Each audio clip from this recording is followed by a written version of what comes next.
Now this one is wild. Joe Rogan, one of the most listened to voices in media right now, just went off about the Diddy trial. And what he shared? Shocking. We're talking about details that most mainstream outlets won't even touch. And he said them straight up, no filter, no hesitation. Joe's podcast has always been a space for blunt truth and controversial takes. When he starts talking about Diddy like he's done, you know it's serious. He's connecting dots, exposing patterns, and echoing what a lot of people have been thinking, but we're too afraid to say out loud. As usual, let's watch the video in full and I will give you my thought towards the end. Just wrapped up with exclusive audio recordings of Diddy being released to the public, along with disgusting details of Diddy's sexual abuse. Joe Rogan is exposing these details, and they prove that Diddy is beyond saving now. Not only that, but Diddy's lawyers have just filed for a mistrial, claiming that Cassie lied during her testimony. Victim 3, Jane, is back on the stand to finish her testimony, and allegedly she started crying, explaining what Diddy forced her to do during the freak-offs. There's a lot to cover, so let's break it down. Then there's also like people that are elites. And that's their thing. Like their thing is to do something that is horrible, and it's not available to other people. So it's like, I think there's like a sickness that people have when they have power, like extreme power, and then what else can I do? What else can I do? What else is what else is taboo? What else is forbidden? Like all this Diddy shit that's coming out. Like I was just gonna say, doesn't that sound topical? Jesus Christ. The first day of the trial, did you pay attention to any of that stuff?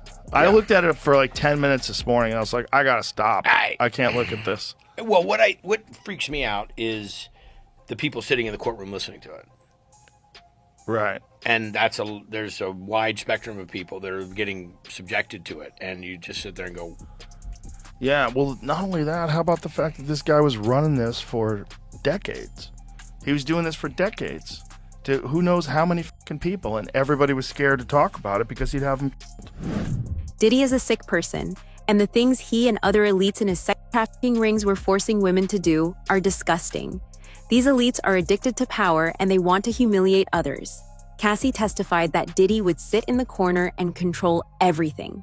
He would tell the male escorts where to finish and what to do. If Cassie said or did anything that Diddy didn't like, he would immediately get violent and throw her around. Diddy didn't see Cassie as a person. He saw her as an object he could play and use. Yeah, it's really wild, man. Evil is a real thing, you know? Nobody wants to believe... Because if you believe in the devil, right? If you believe in Satan... You believe in something that's silly. Like most people a lot of people believe in God. If you ask people, do you believe in God? Yeah, well, I'm not religious, but I believe in God. Okay, well, do you believe in the devil? Most people will say no. But do you believe in evil acts? Well, yeah, well, people certainly do evil things. Well, where do you think that comes from? If evil is real, what is it about us that makes us want to deny the possibility that there's some nefarious force that is in human beings that influences human beings? It's not as simple as like some people are bad, some people are good. No, maybe evil is a real element that you have to fight in life, and that maybe this is just something that's been documented all throughout history, but our arrogance and our secular society wants to keep us from recognizing that as an actual factor. Victim 3, a former girlfriend of Diddy's, going by the pseudonym Jane, cried on the stand today as she talked about the things Diddy was forcing her to do. Allegedly, Diddy wanted to see multiple men be intimate with Jane at the same time and would force feed her multiple doses of ecstasy every night to keep her awake.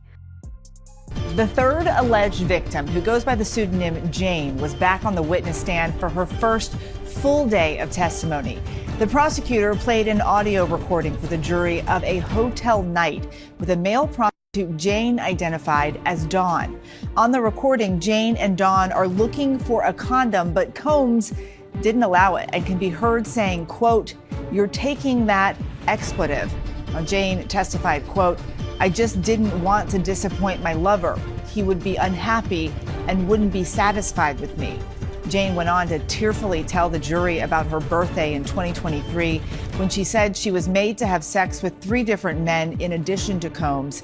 The prosecutor asked, why? Jane responded, I don't know. It had become so routine, and added that she turned robotic. Jane told the jury that after a while, Combs didn't have to directly ask her for these hotel nights. She testified, I knew it was to be expected. Combs has pleaded not guilty to all charges. If convicted, he faces the possibility of life in prison. The worst part of the situation is that Diddy's accomplices still haven't come out from behind the shadows. It's obvious that Diddy wasn't working alone because flight logs show he was trafficking women all over the world. But to who still remains a mystery. Diddy is the next Jeffrey Epstein, and unlike Jeffrey, Diddy has tapes. This is why witnesses keep disappearing. You know, I've had conversations with people about it, and it's like, Jesus, like just trying to get the documents, like when they're trying to get the Epstein files, like they're the state of New York. One of the district attorneys was they were hiding documents that have forced them to give documents. I think there's so many powerful people that are on those lists. There's so many powerful people that went and partied. Air quotes, partied. And how many of them went to the Diddy parties? Have you been paying attention to the trial? Oh, yeah. Trials. Wild. Why don't they air it the same way they aired the coverage that Johnny Depp got? I know. Why don't they? I don't know. They should. The ratings would be amazing. Unreal. Yeah. Like, what are you doing? Why wouldn't you air that? What's going to happen, though, you think? Well, Diddy's going to be in jail for the rest of his life. I think he's probably going to get. Think he's insane, though? I don't know. I don't even think it matters. I mean, it's a lot of it is. But then it's just another Epstein. It's Elaine Maxwell, where there's someone indicted and nobody else indicted for taking kids to right no to one. To no one. Right. We're like, what is the next crazy thing that's going to explode in the news? Is Bill Clinton's going to have an OnlyFans? Like, what is going to happen? What is the next thing that's going to make us all go, what the fuck? Like, what the fuck is going on? It's coming. Like, you know, how many guys were on video saying, "Ain't no party like a Diddy party"? How many people like openly talked about being there? LeBron? Yeah, how Ashton Kutcher, all these people. Like, you guys all went. You didn't see nothing? You didn't see nothing? Yeah. Donnell. Donnell went? Yeah. Did he? Of course he He's did. on tape, Donnell who? trying to defend himself. Is he really? Yeah. Is he trying to defend himself right now? It's pretty funny. I got to call him up. Donnell, you got to back away from that. Isn't there a video with Kamala?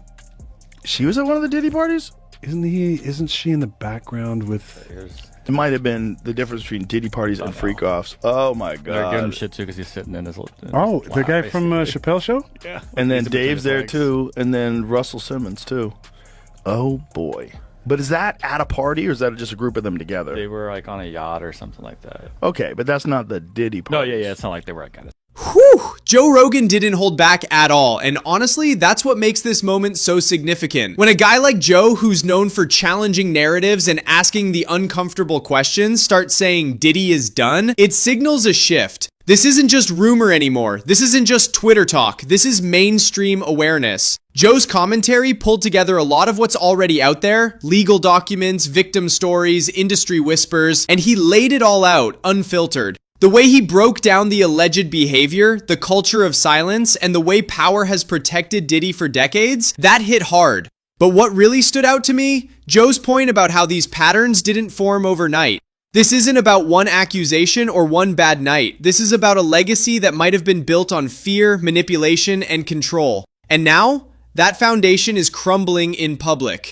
And here's the thing, Joe Rogan isn't the type to just chase headlines. He doesn't need to. His platform is massive. So when he gives this kind of energy to a story, it tells you he sees the bigger picture. That Diddy's fall from grace isn't just scandal. It's part of a larger reckoning in entertainment. A moment where people in power are finally being held accountable. So where does it all go from here? If the trial continues to unfold the way it has been, and if more high-profile voices keep speaking up like Joe, then yeah, Diddy might really be done. Not just in court, not just in business, but in the public eye, for good.